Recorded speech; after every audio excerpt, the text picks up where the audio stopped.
But then you're just limiting him by saying that. But that doesn't really make sense to Say, me. wait, say that again. Say that again. It's doing what by saying Well, that? no, hold on, bro. Wait, let's No, no. reflect Say because that. I No, don't know. you. Hold No, no. on. Come on, Gabe. No, listen, bro. Relax. You hit it right on the nail. Hello, amazing viewers. Welcome back to Religious Insight. On today's episode of this debate with Godlogic, a Muslim accidentally admits this in a debate with Godlogic. Let's watch this video to find out what actually happened. Muslim. Yes, I am, brother. All right. Alhamdulillah. Welcome to the panel. Thank you. Um, so pretty much, I like to say the least is, every time I look at your channel, right, it's always about Islam. Why is it always that you're always attacking Islam? Well, that's a good question. The reason why I talk a lot about Islam is because Islam talks a lot about Christianity and gets a lot of things wrong about Jesus, about the prophets. And so there's a lot of misconceptions spread in the Islamic community. And I feel called by God to reach these people. I can understand that, but when I look at how Muslims react to other Christians, they're not always coming out attacking Christians. Well, And then I maybe get it. your head has probably been under a rock, man, because that's all the Dawagandists do. They hold entire live streams attacking Paul, attacking the Bible, attacking the deity of Christ and who he is and all kinds of stuff. So if you're saying that you don't see Muslims do this, either you're lying or maybe you just are new to the internet and maybe you just got a computer today. No, it's not that at all. It's like just based on my experience. I'm not always on like these type of channels doing all this stuff. So I'm just pretty much asking. Okay. But to say the least, what do you mean when you say no Muslim can defend Islam? Like when we look at our different philosophical views based on what you guys believe and what we believe, I like to look at it from a very simple concept as like, in order for God to be God, what attributes does he have to have? So when we look at it from that perspective, we say that God is all-knowing, all-seeing, all-hearing. And in order for him to be all-knowing, all-seeing, and all-hearing, he has to have those attributes at all times. Because the second he loses those attributes or limits it, then that defeats the purpose of him being God, which can also conclude that he can't also be human. Like, do you understand my stance on that? Yeah, so I would say that, well, going with that stance, then you would have to go against Allah. Jason Casper's funny. He says, because Islam's low-hanging fruit.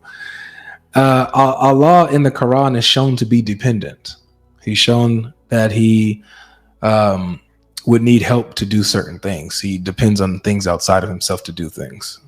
So with that logic, you would have to reject Allah of the Quran. No, not necessarily. I mean, what would you say that is? Well, he can't have a son unless he has a mate. I think, I think I'm very familiar with that verse. I think based on that verse, it's not saying it out of incapability. It's just saying it through like the human perspective of how we understand it. He's higher than that. He wouldn't actually do that because he's above that. He doesn't say that. He doesn't say he's higher than that or above it. He says, how can he? He says, how can he have a son when he has no mate? So it's talking about his capability. But then you're just limiting him by saying that. But that doesn't really make sense. Say that again. Say that again. It's doing what by saying that? No, hold on, bro. Wait, let's no, say that. I don't know. No, come on, Gabe. No, listen, bro. Relax. You hit it right on the nail by saying that it's doing what to Allah? Okay, what? Look. I don't know the Arabic context behind it. It's okay. I kind of just said that. Just say it again. It's doing what? Okay. He's probably saying it from a different perspective. No, brother, stop. Come on. You said the word. It started with an L. When you phrase it like that, hold on. It's doing what to him? It's doing what? Like I said, I don't think it's out of incapability. He's saying that. That's not what I asked you. Gabe, come on, Gabe. Don't make me rewind the tape. I'll rewind it to get it out of you again. I know what I said. All right, I did say that. So what did you intentionally mean to say that? Huh? Say it one last time. That phrase, when you say, how can he have a son when he has no mate? That phrase is doing what to him? You said it starts with an L. It's doing what? I don't remember what I said. All right, so hold on. I got you, brother. No, you don't got to rewind nothing, bro. Listen. I'm trying to understand. Look, bro, I don't want to. Look, I'm talking about attributes, bro. I'm only talking about attributes. I am here for you I am here for God the is cause. one. He's not equal to anything. Well, Like, as far as another human being. That's right. But hold on a second. Let's go ahead. Whoops. What just happened here? Okay. Let's go ahead here. And let's see what you actually said. Because we have to know. We're going, oh my God, brother. It's okay, man. It's all right. Okay, so let's get it here. Let's see. Let's give him big screen. All right, so hold on, everybody, listen. Let's see. I don't remember what I said. All right, so hold on. I'm muted. No, you don't gotta rewind nothing, bro. Listen, I'm trying to understand. Look, bro, I don't want to. I got you. Doing what? He has no mate. Say it one last time. All right, I did say that. So what, Gabe? Don't make me wrong. He's probably saying it from a different perspective. Say it again. Get it right. No, by saying that. But that doesn't really make sense. Wait. But then you're just limiting him by saying that. But that doesn't really make sense. Say that again. But then you're just limiting him by saying that. Okay, I got it, bro. I said it without thinking, bro. That's not bad. Limiting him by saying that. So it's doing what? Listen, I don't think he's doing it out of incapability. All right, I don't know the tafsir behind. Wait, what is that phrase? What does that phrase do to Allah? You said it there. What does that phrase do to Allah by saying? But that would defeat his nature. I'm trying to tell you that would defeat his nature. That was my mistake. I didn't mean to say it like that. It defeats his nature because his nature is supposed to be all powerful. Correct. Yet he's not all powerful enough to have a son without a mate. But he's higher. He's trying to say he's higher than that. He wouldn't do that. You know, we're not talking about what he would do. We understand. Having a son or having a mate is beneath him. He wouldn't do that. But can he is the question.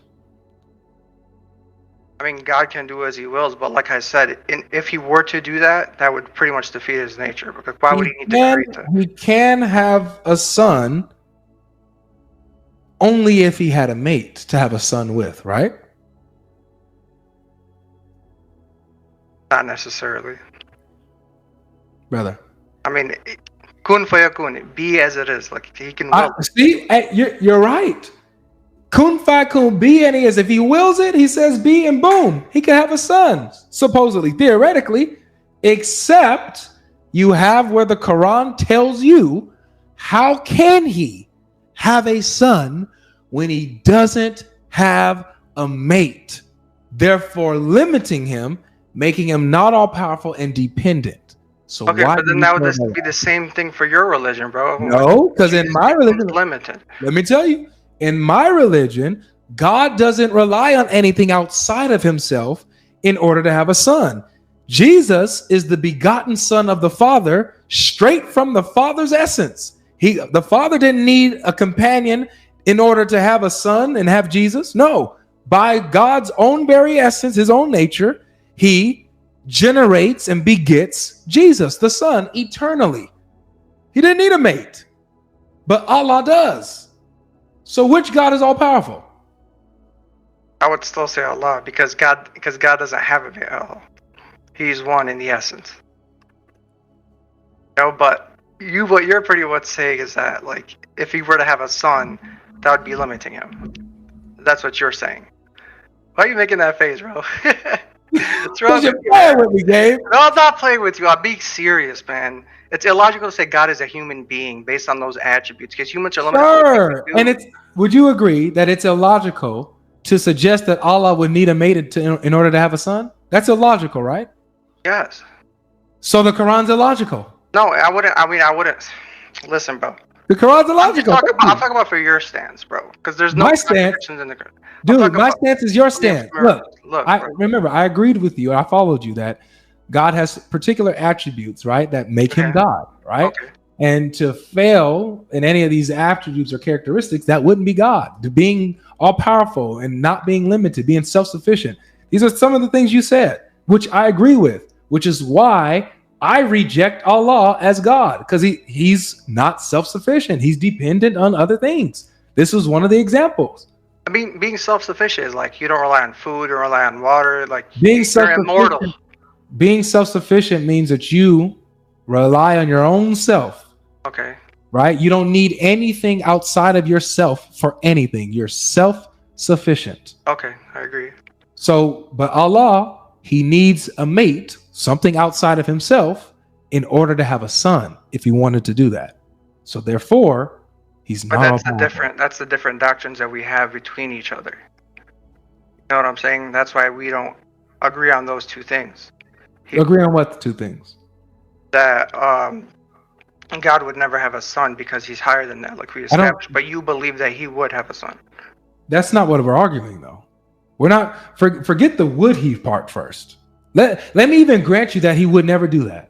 Okay. The fact that he could or could not do it, that's what makes or breaks. Would he have a son? You know, if he would, he would.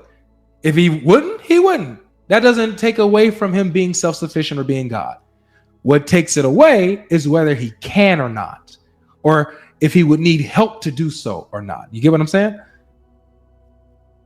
But then can we also look at the stance of like, can God make a rock so heavy that he can't lift?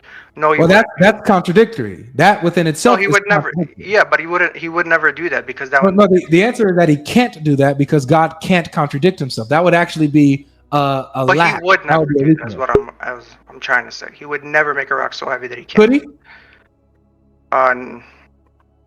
No. I agree. No, the answer is no, because God can't contradict himself, Yes. right? He can't contradict himself. However, him having a son has nothing to do with contradicting himself.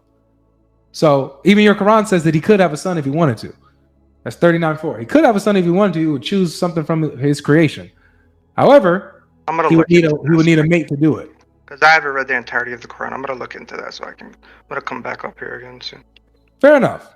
You're more than welcome, Gabe. I liked you, man. This was good. Come back on this subject. We could talk, or we could talk about other things as well. But yeah, come back and we'll finish this. Is that cool? Yeah, cool, bro. Thank you, Avery. I appreciate that. Right. Take care, man. Alright, welcome back, guys. I believe you enjoyed watching this video. Don't forget to share it with your friends and your family. Subscribe to this channel if you have not done so. And you can see from this video, here comes another Muslim with a victim card. They believe they are the victims when Christians do the same thing they have been doing to Christianity for years. Since the foundation of Islam, they have been doing it. In fact, the whole of the Quran is wired to criticize Christianity. But once Christians try to do the same thing they have been doing, then they begin to form victims. The why Christians or Christianity talks about Islam is because Islam talks about Christianity. If they quit talking about Christianity, about who Jesus is, if they quit trying to paint false narrative about who Jesus is, then I don't think Christians have any need to talk about Islam. And not that they just talk about Jesus, they also get a lot of things wrong about Jesus and also about Christianity. Christians do not make references to Islamic belief in our church teachings, but Muslims do that because the whole foundation of Islam is built to dispute Christianity. Defending Islam has to be one of the most taxing jobs in the world because it is difficult defending a lie. You can't suppress the subconscious mind for long. No matter how long you try, you will end up like this guy. The fact remains that most of these guys knows the truth, but they won't admit it. They will keep on suppressing it as long as they want because truth is not what they are looking for. They just want somebody to validate the lie they believe in. Since there is nobody to believe or to validate what they have believed, the subconscious mind tries to betray them most of the time, and that was exactly what happened to this guy in this video. It is sad that people take their eternal destiny so casually that they don't want the truth that sets free. Jesus is the truth that sets free. Guys, thank you for watching this video. Share it with your friends, your family. Subscribe to the channel if you have not done so. Thank you for watching. We'd love to see you in our next video.